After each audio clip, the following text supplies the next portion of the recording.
selesai. Oke, apa? Masuknya Islam ke Indonesia. Oke, masuknya Islam ke Indonesia. Ada yang bisa menjelaskan sedikit tentang masuknya Islam ke Indonesia? Siapa yang bisa?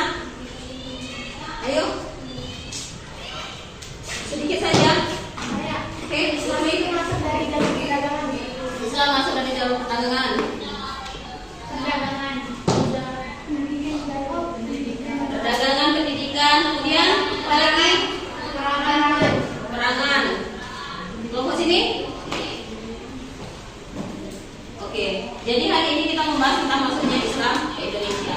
Sebelum kita membahas lebih lanjut, dan bidang coraknya. Oke.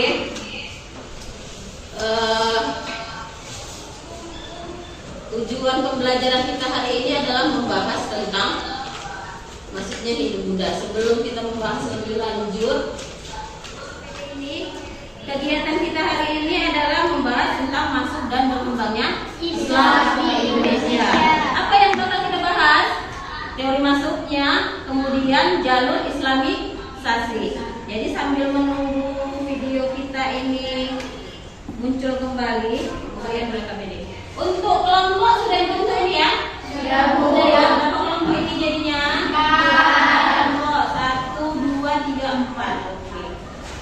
Satu kelompok Ibu bagikan 1 lembar LKPD. Untuk materi yang Ibu kirimkan tadi malam melalui browsing sudah dibaca? Sudah atau belum? Alias belum Ibu. Tidur. Karena setelah Ibu kirim akhirnya kita tidur. Materinya tidak dibaca. Oke. Sudah dapat semua lembar KPD-nya? Oke. Di situ ada permasalahan, pertanyaan. Kita akan membahas tentang masuknya Hindu dan Buddha. Coba dibuka dulu materi yang Ibu kirimkan tadi malam. Coba dibuka kembali materi yang Ibu kirimkan tadi malam.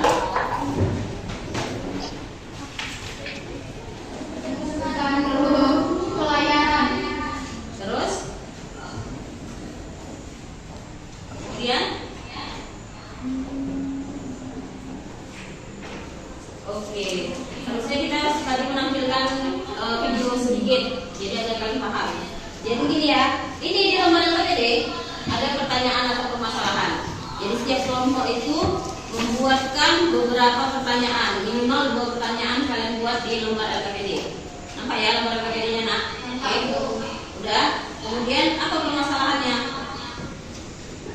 Apa yang mau kalian bahas? Apakah tentang teorinya atau tentang teori analisis? Ya nak?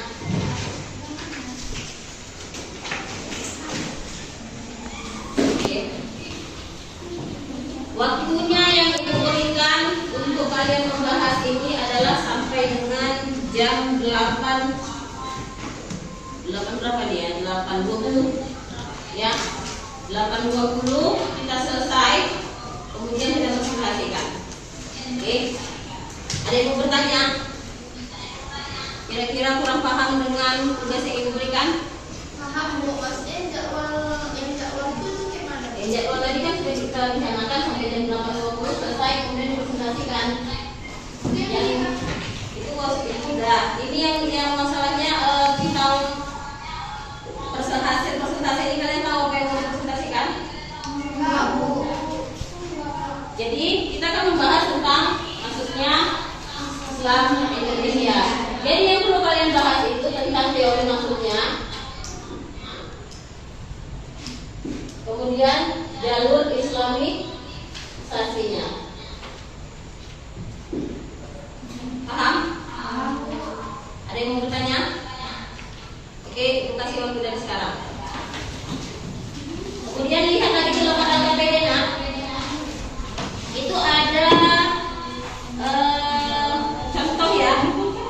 Coba lihat di tabel pembuktian masuk dan berkembangnya Islam Indonesia. Coba lihat nak. Coba lihat lembar LKPD-nya. LKPD-nya lihat nak. Ada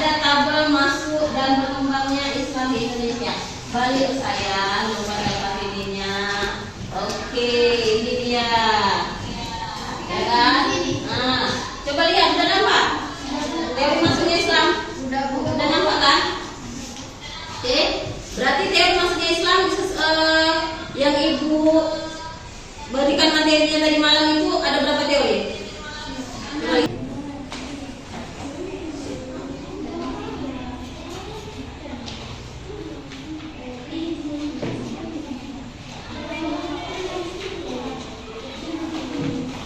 Ada yang kurang paham?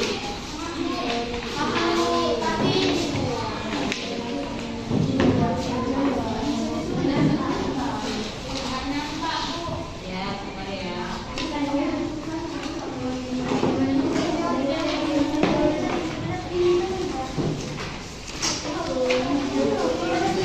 Kalau ada yang kurang mengerti boleh ditanya.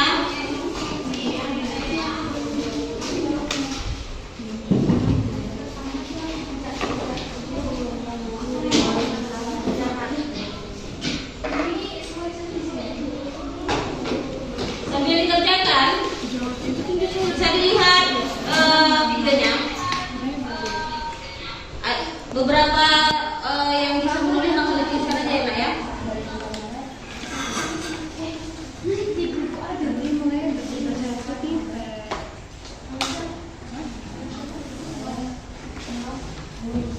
Dapat terlihat pada cara-cara penyebarannya, yaitu melalui saluran perdagangan, perkawinan, pendidikan, ajaran tasawuf, dakwah, dan kesenian. Melalui jalur perdagangan, perdagangan merupakan metode penyebaran Islam dan agama. Bahkan dapat dikatakan sebagai jalur pertama dan pertama penyebaran awal Islam. Menurut ahli yang bernama Tom Pires, sekitar abad 7 sampai abad ke-16, lalu lintas perdagangannya melalui Nusantara sangat ramai. Dalam proses ini, pedagang Nusantara dan pedagang asing dari Gujarat dan Timur Tengah bertemu dan saling bertukar pengaruh. Sebagian dari para pedagang asing ini tinggal di wilayah dekat pantai yang disebut yaitu Kokoja. Lama-lama jumlah mereka semakin banyak. Demikian juga pengaruh Islam di tempat tinggal mereka. Hal ini juga menjelaskan mengapa kerajaan Islam di Nusantara seperti Bone, Banjar, Banten, Demak, Cirebon, Samudra Pasai, Ternate, Tidore, Bacan, Jayaluro, Itu, dan Dewi selalu berasal dari wilayah pesisir. Sementara itu, karakteristik kultur pesisir yang mudah terbuka terhadap hal baru merupakan faktor lain yang mempermudah penyebaran agama dan kebudayaan Islam. Yang kedua, melalui jalur perkawinan. Saluran penyebaran Islam adalah melalui perkawinan. Perdana dan juga keluarganya menikah dengan perempuan pribumi, putra-putri para bangsawan, dan bahkan dengan anggota keluarga kerajaan. Hal ini berdampak positif terhadap perkembangan Islam karena pedagang asal ulama itu mensyaratkan perempuan di dalamnya untuk mengucapkan kalimat syahadat terlebih dahulu. Anak-anak sebelum menikah itu pun sebelum mengikuti agama Islam, agama yang dianut orang tuanya. Perkawinan anak-anak kaum bangsawan ataupun raja punya dampak lebih. Mereka lebih mudah mempengaruhi istana untuk mendukung penyebaran Islam. Lama-kelamaan, seluruh anggota keluarga istana memeluk Islam. Maka kerajaan yang tadinya bercorak Hindu-Buddha belakangan menjadi bercorak Islam. Perkawinan juga tidak hanya terjadi antara para saudagar dan rakyat pribumi tersebut memeluk agama Islam. Pedagang Islam inilah yang berperan penting dalam proses masuknya agama dan kebudayaan Islam di Indonesia. Meskipun demikian, banyaknya perdebatan mengenai kedatangan Islam di Indonesia itu mencakup 3 masalah pokok. Yang pertama yaitu dari mana sih tempat asal kedatangan Islam bisa masuk ke Indonesia, lalu siapa yang membawa agama Islam untuk pertama kalinya, dan juga kapan ya Islam itu masuk ke Indonesia. Dengan adanya beberapa peradaban tersebut, kedatangan Islam di Indonesia munculkan berbagai teori. Mari kita bahas dalam video berikut ini.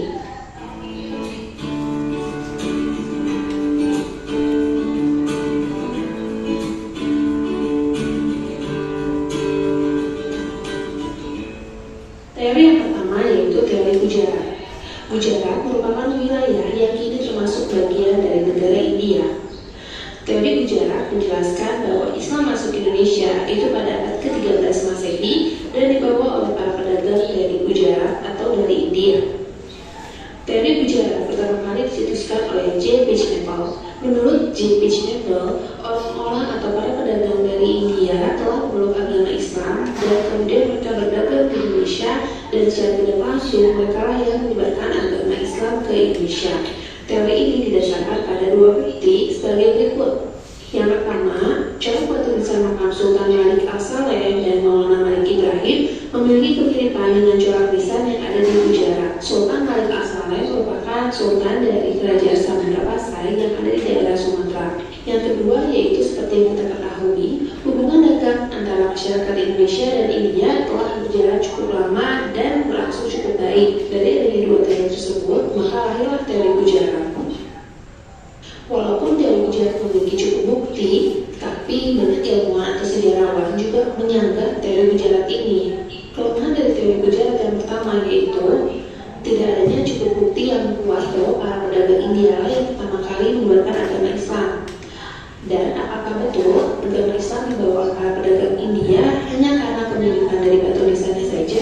Kemudian yang kedua, pada abad ke-7 sampai dengan abad ke-13 Masehi, pengaruh Hindu dan Buddha masih kuat di wilayah Gujarat ataupun India. Sehingga dengan adanya kelemahan tersebut, maka muncullah teori yang kedua, teori Persia. Teori Persia mengatakan bahwa agama Islam masuk Indonesia pada abad ke-7 Masehi. Persia sendiri merupakan wilayah bagian dari negara Iran. Para pedagang dari Persia inilah yang pertama kali menyebarkan agama Islam menurut teori Persia. Teori Persia juga wilayah pusat dari agama Islam. Dan juga pedagang yang berasal dari Persia jumlahnya tidak seberapa. Pedagang Persia yang bertransaksi di Indonesia saat itu masih kalah jumlahnya dengan pedagang dari Arab, Cina, dan juga India. Dengan adanya kelemahan tersebut, maka lahirlah teori yang ketiga, yaitu teori Mekah. Teori Mekah menyatakan bahwa pengaruh Islam telah masuk ke Nusantara pada sekitar abad ke-7 dan dibawa masuk oleh para pedagang Arab dan juga para musafir Arab yang memiliki semangat tinggi dalam penyebaran agama Islam bisa sampai ke Nusantara. Bukti pendukung dari teori Mekah ini yaitu yang pertama adanya catatan Ibnu Battuta yang menjelaskan bahwa Samudra Pasai menganut mazhab Syafi'i. Mazhab Syafi'i merupakan mazhab terbesar di Mesir dan juga Arab. Selain alasan kesamaan mazhab, Buya Hamka juga melihat bahwa gelar raja-raja Samudra Pasai adalah Al-Malik, bukan Syah atau Khan seperti yang terjadi di Persia dan India. Di samping itu, pada abad ke-13 telah terdapat ulama-ulama Jawa yang mengajarkan tasawuf di Mekah. Meskipun didukung oleh beberapa bukti, teori Mekah juga memiliki kelemahannya. Salah satunya yaitu kurangnya fakta terkait peranan bangsa Arab dalam proses penyebaran agama Islam di Indonesia. Sehingga teori Mekah masih dianggap lemah keberadaannya dan melahirkan teori yang keempat, yaitu teori Cina. Teori yang terakhir yaitu teori Cina, yang mengatakan bahwa agama Islam masuk ke Nusantara yaitu pada abad ke-7 dan dibawa oleh para saudagar Cina yang sejak dulu sudah dikenal sebagai pedagang di Indonesia. Para pedagang dari Cina ini sudah beragama Islam, kemudian menyebarkan agama Islam ke Nusantara. Masuknya agama Islam ke Indonesia juga dipercaya bertepatan dengan banyaknya migrasi orang Cina Muslim ke negara Asia Tenggara, terutama wilayah Nusantara yang pada umumnya kebanyakan memasuki daerah Sumatera bagian selatan yang terjadi pada abad ke-9 Masehi atau tahun 879 Masehi. Teori Cina ini juga didasarkan oleh beberapa bukti. Yang pertama, banyaknya jumlah pendakwa yang berasal dari keturunan Cina dan memiliki pengaruh yang besar pada masa Kerajaan Demak. Kerajaan Demak sendiri merupakan kerajaan Islam pertama yang ada di Pulau Jawa, sehingga hal tersebut menjadi faktor besar dalam teori ini. Terdapat pula penjelasan mengenai Kesultanan Demak yang didirikan oleh Raden Patah yang merupakan keturunan dari Cina. Bukti yang kedua yaitu terdapat pada masjid di di beberapa kota di Indonesia yang memiliki arsitektur Cina, seperti contohnya Masjid Cengho di Surabaya yang kaya akan ornamen Cina. Laksamana Cengho sendiri dipercaya sebagai seorang penjelajah Muslim Cina yang turut menyebarkan Islam di Nusantara. Selain itu, adanya catatan penulisan gelar raja-raja Islam yang ditulis dengan menggunakan istilah Cina. Meskipun didukung oleh beberapa bukti, teori Cina juga memiliki kelemahannya yang membuatnya ditentang oleh beberapa ahli. Pasalnya, teori Cina tidak menjelaskan awal masuknya Islam ke Nusantara. Teori Cina hanya menjelaskan peranan Cina dalam pemberitaan yang memuat bukti-bukti Islam telah datang ke Nusantara. Nah, anak-anak, itu tadi merupakan 4 teori masuknya agama Islam ke Nusantara. Walaupun semuanya memiliki bukti masing-masing, tetapi juga dari 4 teori tersebut memiliki kelemahannya, sehingga tadi sudah dilihat ya tentang teori ya. Jadi masing-masing teori itu mulai dari teori sejarah, teori Arab, teori Cina, itu memiliki kelemahan. Kelemahannya itu ada yang bilang tidak bisa dibuktikan, tapi ada yang bilang bisa dibuktikan. Contohnya teori Cina. Kenapa ada teori Cina? Karena ada bangunan masjid yang memakai ornamen Cina, seperti yang kita tayangkan minggu kemarin tentang Hindu Buddha. Ada masjid di Gang Bengkok, itu tayangkan videonya kan? Masih ingat? Masih. Oke, jadi di situ dia ornamen dan arsitekturnya itu adalah Cina. Jadi itu bisa jadi salah satu bahwasanya Islam dibawa oleh Cina. Itu hanya teorinya, ada 4 teori. Oke, kita ulangi lagi. Siapa yang bisa menjelaskan 4 teorinya? Sebutkan saja 4 teori, siapa yang bisa lagi? Saya. Yang lain. Ica? Sebutin aja. Iya. Iya. Ada teori sejarah, teori muka, teori Persia, sama teori Cina. Oke. Jalur Islamisasi ada yang bisa menyebutkan? Kelompok ini? Ada nak? Kelompok ini aja yang ada ngomong. Inilah, ini udah ini kelompok Una. Nanda? Jalur Islamisasi? Putri? Perdagangan, perkawinan, pendidikan, tasawuf, dakwah, dan kesenian. Oke. Ada berapa? 6. Oke, sudah selesai? Belum, ada yang mau ditanya lagi? Tentang contoh paham nak contohnya yang jalur Islamisasi? Paham? Kelompok ini untuk contoh paham? Paham? Kelompoknya Nanda, Una? Paham? Paham semua ya? Bu, saya pernah dengar sesuatu nggak, Bu? Wah. Pas teori Arab kan katanya ada 3 kerajaan besar, kan? Tapi di depan itu nggak disebutin. Nih, Apa sebutkan? pertama tuh ada dinasti Tang di Cina. Itu pada 618 sampai 907 Masehi. Terus ada Sriwijaya pada abad ke-7 sampai abad ke-14 Masehi. Dinasti Umayyah pada 660 sampai 749 Masehi. Itu 3 kerajaannya. Bu, mantap. Oke.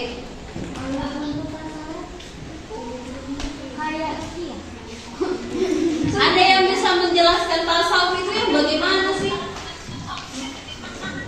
Katanya si Fatwa setia. Iya. Tasawuf itu setia. Oke, Ca. Tasawuf adalah ajaran kebenaran yang telah bercampur dengan etik atau hal yang bersifat magis. Oke. Ya, magis berarti ada ini. Jadi pernah dengar Wali Songo kan? Wali Songo itu masuk di mana di jalur Islamisasi? Oh, dia betapa di pinggir sungai. Dia masih Ya, Wali Songo 9 wali itu masuk di mana? Tasawuf kah? Atau di jalur dakwah kah dia? dakwah. Nah, tasawuf itu nak sebenarnya ajaran. Jadi 9 wali ini menguasai ilmu tasawuf, tapi mereka juga menguasai ilmu yang berbau. Iya, dari ilmu tasawuf tersebut. Wali Songo itu kan kalau misalnya kita kaji, dia bisa tidak terlihat, ya kan? Kemudian dia bisa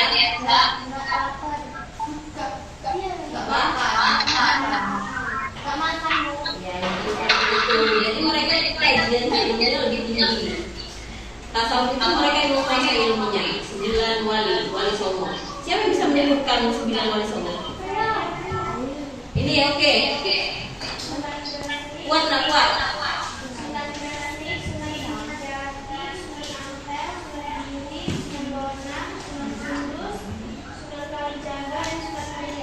Oke. Ada lagi bisa menyebutkan? Ada? Sama aja Sama. Sudah selesai belum cerita presentasi? Ya udah cepat kerjakan.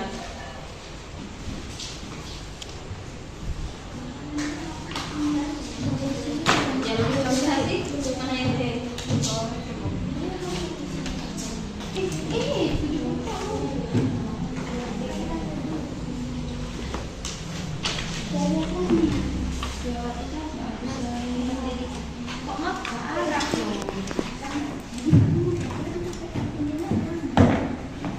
Teori Persia. Udah sampai mana nak? Sampai sudah.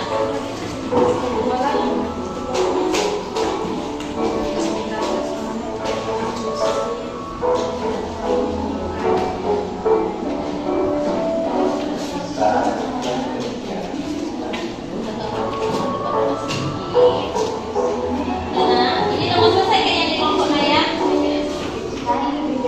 Contohnya sedikit aja buat Nak. Contohnya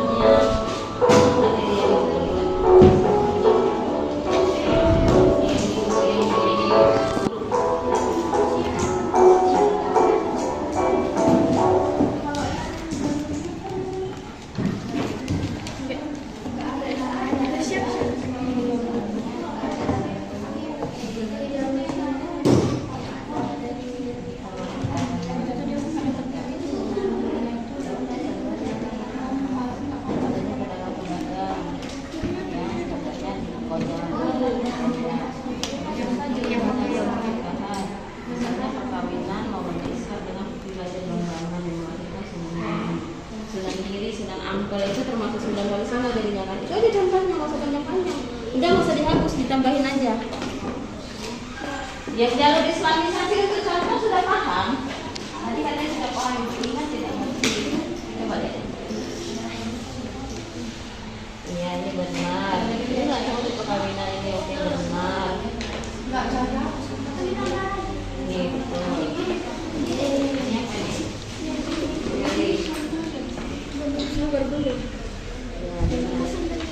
Ini mana yang jalur Islamisasi dulu ya? Itu contohnya mana? Ada yang buat contohnya?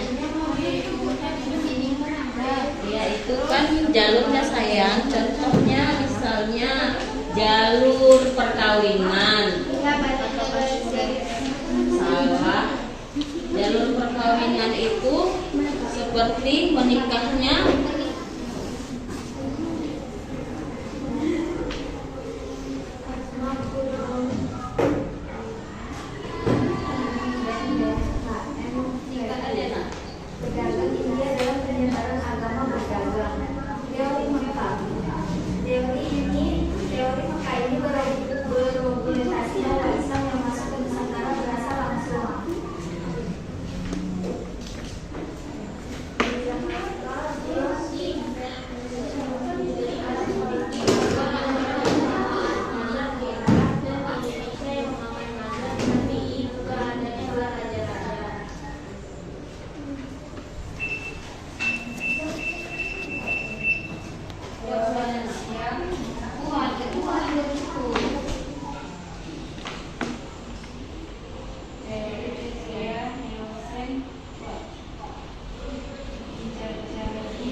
kelompok lain? Ini dari kelompok 4 pertanyaannya. Ada yang bisa jawab? Kelompok 1, kelompok 2. Kenapa jalur peperangan tidak termasuk ke dalam jalur islamisasi?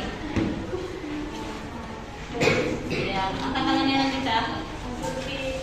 Kemudian, aku ya yang jawab pertanyaannya. Ini menurut pendapat aku aja. Kenapa jalur peperangan tidak termasuk dalam jalur islamisasi? Karena membuktikan bahwa islamisasi di Indonesia dilakukan dengan cara yang damai, meskipun saat itu terjadi pemanfaatan kekuasaan oleh penguasa muslim di Indonesia. Berarti kan bisa aja kan waktu orang itu pas waktu orang itu berperang, dan kan kata ibu waktu itu orang yang berperang terus dia tuh gimana ya bilangnya, ibu udah jelas loh bu. Anu itu jelasin itu Buddha. Tapi ya Itu kan